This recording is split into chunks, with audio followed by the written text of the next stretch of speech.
যাবতীয় প্রশংসা আল্লাহ তাআলার জন্য। আমরা তার প্রশংসা করি, তার সাহায্য চাই, তার কাছে ক্ষমা প্রার্থনা করি, তার নিকট তওবা করি এবং আল্লাহ তাআলার নিকট আমরা আমাদের অন্তরের এবং মন্দ কাজের অনিষ্টতা থেকে আশ্রয় চাই। তিনি আল্লাহ যাকে হেদায়েত করেন তার কোনো পথভ্রষ্টকারী নেই এবং যাকে পথভ্রষ্ট করেন তার কোনো হেদায়েতকারী নেই। সাক্ষ্য দিচ্ছি যে আল্লাহ ছাড়া সত্য কোনো ইলাহ নেই, তার কোনো শরিক নেই, এবং আরও সাক্ষ্য দিচ্ছি যে আমাদের নেতা মুহাম্মদ তার বান্দা ও রাসূল। মহান আল্লাহ তাআলা বলেন, হে মুমিনগণ, তোমরা যথার্থভাবে আল্লাহর তাকওয়া অবলম্বন করো এবং তোমরা মুসলিম না হয়ে কোনো অবস্থায় মৃত্যুবরণ করো না। তিনি আরও বলেন, হে মানুষ, তোমরা তোমাদের রবের তাকওয়া অবলম্বন করো, যিনি তোমাদেরকে এক ব্যক্তি থেকে সৃষ্টি করেছেন ও তার থেকে তার স্ত্রী সৃষ্টি করেছেন এবং তাদের দুজন থেকে বহু নর নারী ছড়িয়ে দেন। আর তোমরা আল্লাহর তাকওয়া অবলম্বন করো, যার নামে তোমরা একে অপরের কাছে নিজ নিজ হক দাবি করো, এবং তাকওয়া অবলম্বন করো রক্ত সম্পর্কিত আত্মীয়র ব্যাপারেও। নিশ্চয় আল্লাহ তোমাদের উপরে পর্যবেক্ষক। তিনি আরও বলেন, হে ইমানদারগণ, তোমরা আল্লাহর তাকওয়া অবলম্বন করো এবং সঠিক কথা বলো, তাহলে তিনি তোমাদের জন্য তোমাদের কাজ সংশোধন করবেন এবং তোমাদের পাপ ক্ষমা করবেন। আর যে ব্যক্তি আল্লাহ ও তার রাসূলের আনুগত্য করে সে অবশ্যই মহা সাফল্য অর্জন করবে। অতঃপর নিশ্চয় মহান আল্লাহ মানুষকে সম্মানিত করেছেন, কেননা তিনি তাকে সুন্দরতম গঠনে সৃষ্টি করেছেন এবং তাকে সর্বোত্তম আকৃতি প্রদান করেছেন। সুতরাং মানুষ হলো সৃষ্টিজীবের মাঝে দৈহিক কাঠামোর দিক থেকে সবচেয়ে অপরূপ, চেহারায় অনিন্দ সুন্দর এবং আকৃতিতে সর্বশ্রেষ্ঠ। মানুষকে বুদ্ধি বিবেক দ্বারা সজ্জিত করা হয়েছে এবং ভালো মন্দের মাঝে বাছ বিচারের ক্ষমতা দিয়ে দিক নির্দেশনা দেওয়া হয়েছে। কেননা আল্লাহ তাআলা মানুষকে দায়িত্ব প্রদান ও জমিনে তাদেরকে প্রতিনিধি নিযুক্ত করা ছাড়াও কিছু মহান হিকমতের ইচ্ছা করেছেন, যে বিষয়ে শুধুমাত্র তিনি অবগত।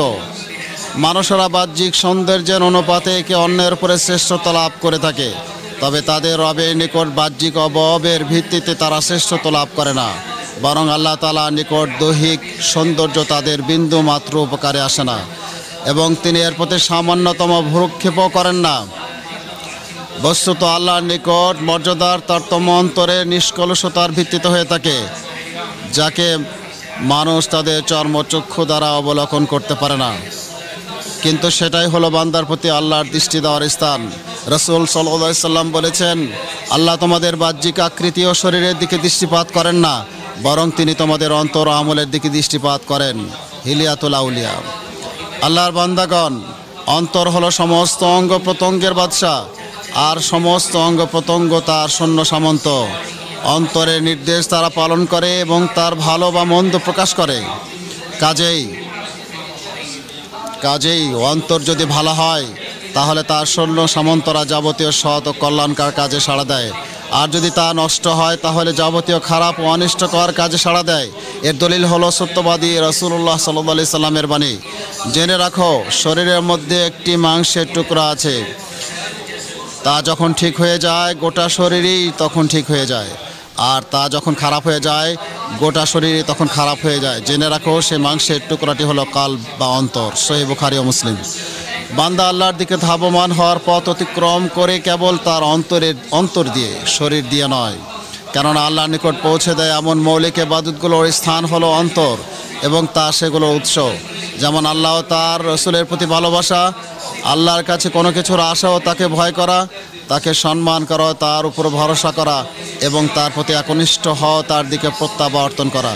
শরীয়তের দলিলসমূহ প্রমাণ করে যে সৎ আমলের ফজিলত এবং সৎ আমলসমূহের মাঝে ফজিলতের তারতম্য সেগুলোর সওয়াবে শুধুমাত্র তার বাহ্যিক আকার, আধিক্যতা ও তাতে পরিশ্রমের উপর নির্ভর করে না, বরং আমল করার সময় অন্তরে সেগুলোর প্রতি ঈমান, ইখলাস ও সওয়াব কামনার হাকিকতের উপর নির্ভর করে। শাইখুল ইসলাম আবুল আব্বাস আহমদ ইবনে তাইমিয়া রাহিমাহুল্লাহ বলেন, আমল সমূহ আধিক্যের কারণে মর্যাদাপূর্ণ হয় না, বরং আমলের সময় অন্তরে যে অবস্থার সৃষ্টি হয় তার মাধ্যমে মর্যাদাপূর্ণ হয়। এ কারণে এই উম্মতের সালাফে সালেহীন শ্রেষ্ঠত্ব অগ্রগামিতা সে ব্যক্তির জন্য মনে করতেন যে ব্যক্তি তার অন্তর সংশোধন, পবিত্রতা, সততা এবং সৎ কাজে অগ্রগামী হয়েছে। তারা আরও মনে করতেন যে এই মর্যাদা অর্জনের জন্য সাধনা করা নফল ইবাদত পালনে বাহ্যিক অঙ্গ প্রত্যঙ্গের সাধনা অপেক্ষা অধিক কল্যাণকর, সর্বাধিক উপকারী এবং অধিকতর কষ্টসাধ্য। সুতরাং যে ব্যক্তির অন্তর সংশোধন হয়ে যায় তার সকল অঙ্গ প্রত্যঙ্গ সংশোধন হয়ে যায় এবং যাবতীয় আমল সঠিক হয়ে যায়। হাফিজ ইবনে রজব রাহিমাহুল্লাহ বলেন, নবী সাল্লাল্লাহু আলাইহি সাল্লামের অধিকাংশ নফল ইবাদত বেশি বেশি সালাত ও সিয়ামের মাধ্যমে ছিল না, বরং তা অন্তরের সততা, পবিত্রতা, নিষ্কলুষতা এবং আল্লাহর সাথে তার শক্তিশালী সম্পর্কের মাধ্যমে ছিল। মানুষের এই অঙ্গের যেহেতু এমন গুরুত্ব রয়েছে, তাই বান্দার জন্য বাঞ্ছনীয় হলো অন্তরকে দেখাশোনা করা, পরিচর্যা করা, সংশোধন করা এবং তা থেকে এক মুহূর্ত অন্যমনস্ক না হওয়া।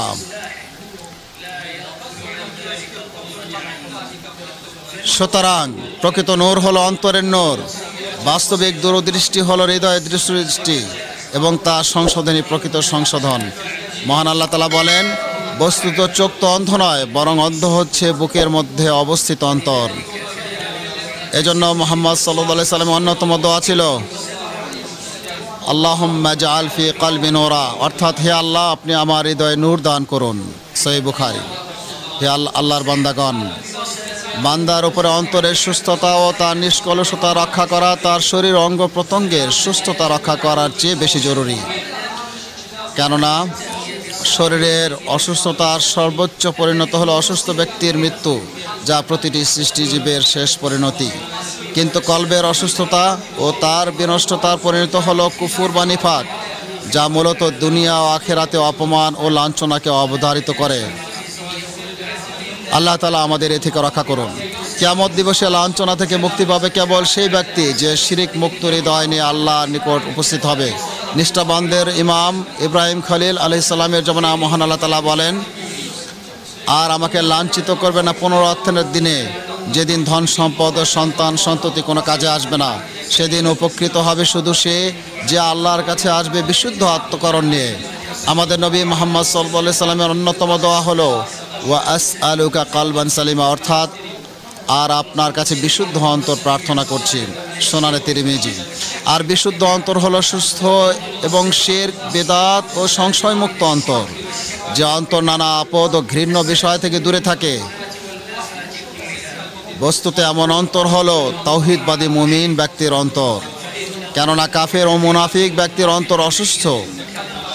যেমনটি মহান আল্লাহ তাআলা বলেছেন, তাদের অন্তরে রয়েছে ব্যাধি। আল্লাহ তাআলার বাণী যে আল্লাহর কাছে আসবে বিশুদ্ধ অন্তঃকরণ নিয়ে। অত্র আয়াতের ব্যাখ্যা ইমাম আবু ওসমান ইসাবুরি বলেন, সেটি হচ্ছে বিদআত মুক্ত সুন্নাহর প্রতি সন্তুষ্ট অন্তর। বস্তুত অন্তরের নিরাপত্তা, নিষ্কলুষতা ও সততা অর্জন হয় ভালোবাসা, সম্মান, আশা ও ভয়ের সাথে, তা আল্লাহর তাওহীদে পরিপূর্ণ হওয়ার মাধ্যমে।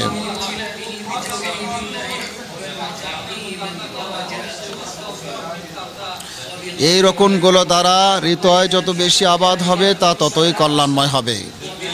পক্ষান্তরের দুর্বলতার পরিমাণ ও বিপরীত বিষয়ের উপস্থিতি এর কল্যাণ ও নিরাপত্তাকে দুর্বল করে দেয়।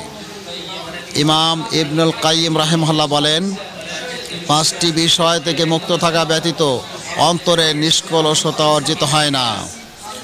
তাওহীদের বিপরীত শিরক থেকে, সুন্নাহর বিপরীত বিদআত থেকে, আদেশের বিপরীত কুপ্রবৃত্তি থেকে, জিকির বা স্মরণের বিপরীত উদাসীনতা থেকে এবং ইখলাসের বিপরীত খেয়াল খুশি থেকে। অন্তরের কতগুলো আলামত রয়েছে যা দ্বারা বান্দা জানতে পারে যে তার কি একটি সুস্থ অন্তর নাকি একটি গোস্তের টুকরা রয়েছে। তন্মধ্যে যে অন্তর তার অধিকারীকে অনবরত তাড়না দিতে থাকে যাতে সে তার রবের দিকে প্রত্যাবর্তন করে, তার অনুগত হয় এবং তাকে আঁকড়ে ধরে, নিরুপায় ব্যক্তি কর্তৃক তার মাহবুবকে আঁকড়ে ধরার ন্যায়, যেন তার মাহবুবের সন্তুষ্টির নৈকট্য সান্নিধ্য ব্যতীত তার কোনো জীবন, সফলতা, সুখ, শান্তি ও আনন্দ নেই। অন্তরের অসুস্থতার আরেকটি আলামত হলো যখন তার নিকট মন্দ বিষয় উপস্থিত হয় তখন সে সহজাত বৈশিষ্ট্যের কারণে তা থেকে পলায়ন করে। তাকে ঘৃণা করে এবং তার দিকে দৃষ্টিপাত করে না। এর আরেকটি আলামত হলো ফিতনা ও সন্দেহ সংশয়ের ঢেউ আছড়ে পড়ার মুহূর্তে হকের উপর অবিচল থাকা ও হককে চিনতে পারা। কেননা মুমিনের অন্তরে এমন প্রদীপ থাকে যা তাকে আলো দেয়। যেমনটি প্রখ্যাত সাহাবী হুযায়ফা ইবনুল ইয়ামান রাদিয়াল্লাহু তাআলা বলেছেন, হে মুসলিম, আল্লাহর বান্দা, আপনি আপনার রবের সাথে ইবাদতের প্রতিশ্রুতি ভঙ্গ করা থেকে সতর্ক থাকুন। কেননা এরূপ করলে আপনার অন্তর রূঢ় হবে। আপনি আপনার সম্পদ ও আত্মার সংরক্ষণের প্রতি যত্নশীল হওয়ার চেয়ে এই প্রতিশ্রুতি রক্ষার ব্যাপারে অধিক যত্নশীল হন। কেননা আপনার অন্তরকে হক গ্রহণ ও হেদায়েত দ্বারা প্রভাবিত হওয়ার বৈশিষ্ট্য দিয়ে সৃষ্টি করা হয়েছে। তা সত্ত্বেও অন্তর অতি দ্রুত পরিবর্তনশীল। তা পাপের সংস্পর্শে আসতে থাকে, এমনকি তা কঠোর বা নষ্ট হয়ে যায়। কখনো কখনো তা মারাত্মক আকার ধারণ করে, ফলে তার উপরে মোহর মেরে দেওয়া হয়। অবশেষে তা ভালো মন্দের পার্থক্য করতে পারে না। খারাপ কাজের জখম তাকে ব্যথিত করে না এবং হক না জানার কারণে সে কষ্ট পায় না। জেনে রাখুন, অন্তর কঠোর হওয়ার অন্যতম কারণ হলো শ্রেষ্ঠ মুমিনদের বিষয়ে অন্তরে বিদ্বেষ পোষণ করা। তাই আল্লাহ তাআলা তার জান্নাত ও সম্মানের গৃহকে এমন কোনো অন্তরের জন্য নির্ধারণ করেননি যার মধ্যে কোনো মুমিনের বিষয়ে সামান্য পরিমাণ বিদ্বেষ রয়েছে, বরং তা বিশুদ্ধ অন্তরের অধিকারীদের গৃহ। আল্লাহ তাআলা সে রহমতের জান্নাতে প্রবেশের পূর্বে মুমিনদের অন্তর থেকে হিংসা বিদ্বেষ দূর করে দেবেন, যেন তারা বাহ্যিক ও অভ্যন্তরীণ উভয়ভাবে প্রশান্তি লাভ করতে পারে। মহান আল্লাহ তাআলা বলেন, আমি তাদের অন্তর হতে বিদ্বেষ দূর করব। তারা ভাইয়ের মতো পরস্পর মুখোমুখি আসনে অবস্থান করবে। হে মুসলিমগণ, অহংকার আল্লাহ আমাদের তা থেকে রক্ষা করুন। অন্তর হওয়ার একটি উল্লেখযোগ্য কারণ, কেননা তা অন্তরের উপর পর্দাস্বরূপ, যা তা থেকে কল্যাণ ও নমনীয়তার উপকরণগুলোকে বাধা দেয়। মহান আল্লাহ তাআলা বলেন, জমিনে যারা অন্যায়ভাবে অহংকার করে বেড়ায়, আমার নিদর্শন সমূহ থেকে আমি তাদের অবশ্যই ফিরিয়ে রাখব। বিশিষ্ট তাবি আবু কিলাবা আবদুল্লাহ বিন যায়েদ আল জারমি রাহিমাহুল্লাহ বলেন, তিনি তাদের অন্তরকে কোরআন থেকে ফিরিয়ে দিয়েছেন। অন্তর হওয়ার আরেকটি উল্লেখযোগ্য কারণ হলো ভালোবাসা, সম্মান ও নির্ভরতার দিক থেকে আল্লাহ ব্যতীত অন্যের সাথে অন্তরের সম্পৃক্ততা। কেননা বান্দা তার অন্তরকে মাখলুকের প্রতি ভালোবাসা দ্বারা পূর্ণ করতে থাকে, অবশেষে তার স্রষ্টার প্রতি ভালোবাসা ও আগ্রহ শূন্য হয়ে যায়। সে মাখলুককে সম্মান করতে থাকে, অবশেষে তার অন্তর আল্লাহর প্রতি কোনো সম্মান থাকে না এবং সে মাখলুকের নিকট তার প্রয়োজন পেশ করতে থাকে। অবশেষে তার অন্তরের রবের প্রতি সামান্য পরিমাণও তাকুল থাকে না। হে আল্লাহ, আপনার প্রতি ভালোবাসা, সম্মান ও আপনার উপর তাওয়াক্কুল দ্বারা আমাদের অন্তরগুলোকে পূর্ণ করে দিন। হে দোয়া শ্রবণকারী,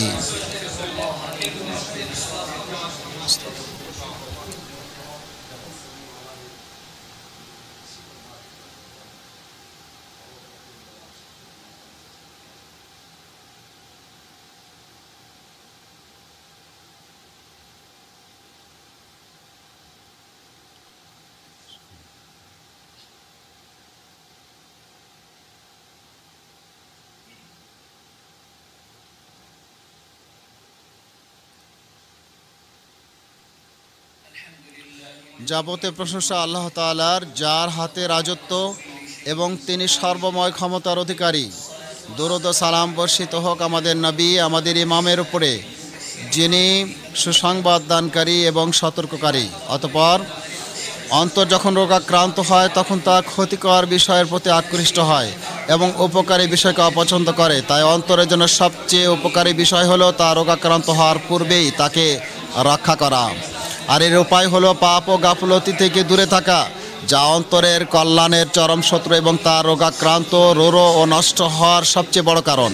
অনুরূপভাবে বান্দা তার রবের নিকট মিনতি করবে, যিনি অন্তরের পরিবর্তনকারী ও মালিক।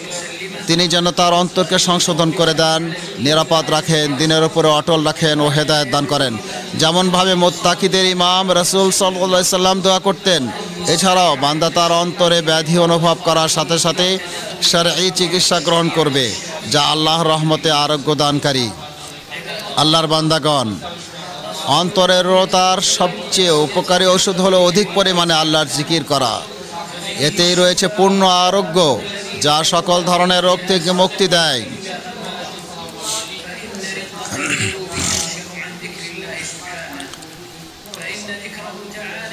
ইবনে রাজব রাহিমাহুল্লাহ বলেন, আল্লাহর জিকির মাধ্যমে অন্তরে কোমলতা সৃষ্টি হয়, কেননা আল্লাহর জিকির অন্তরে বিনয়, বিশুদ্ধতা ও নম্রতাকে আবশ্যক করে এবং তা থেকে গাফলতি দূর করে।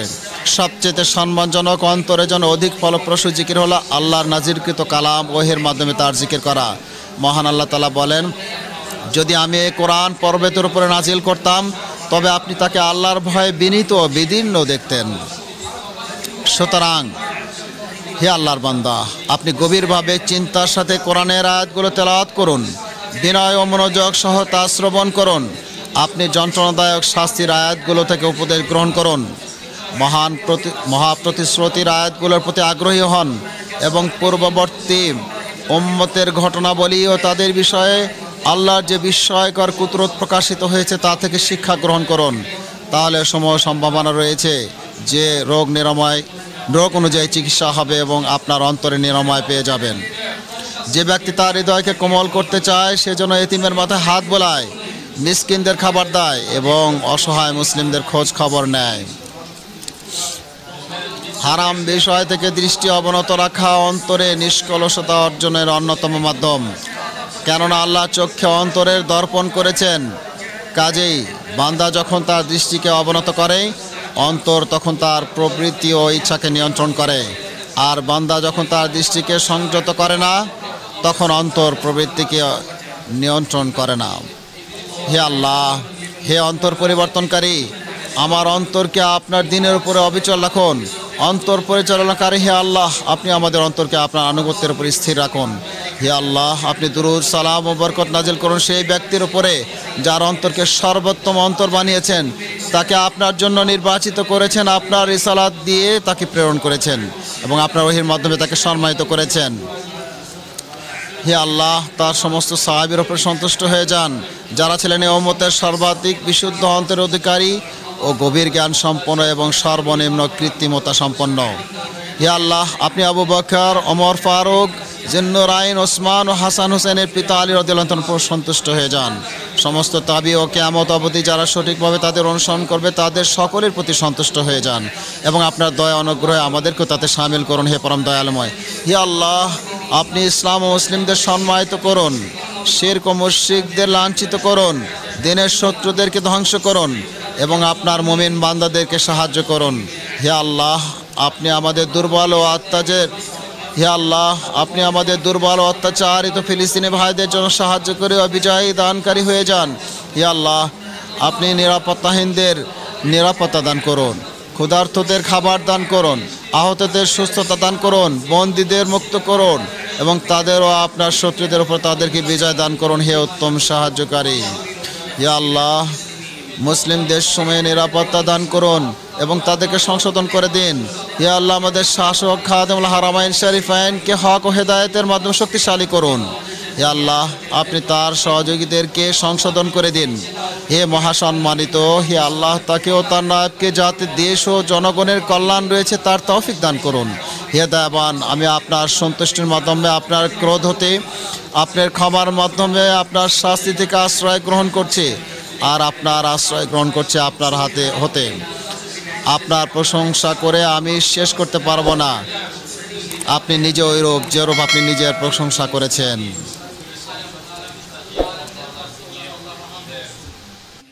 যাবতীয় প্রশংসা আল্লাহ তাআলার জন্য।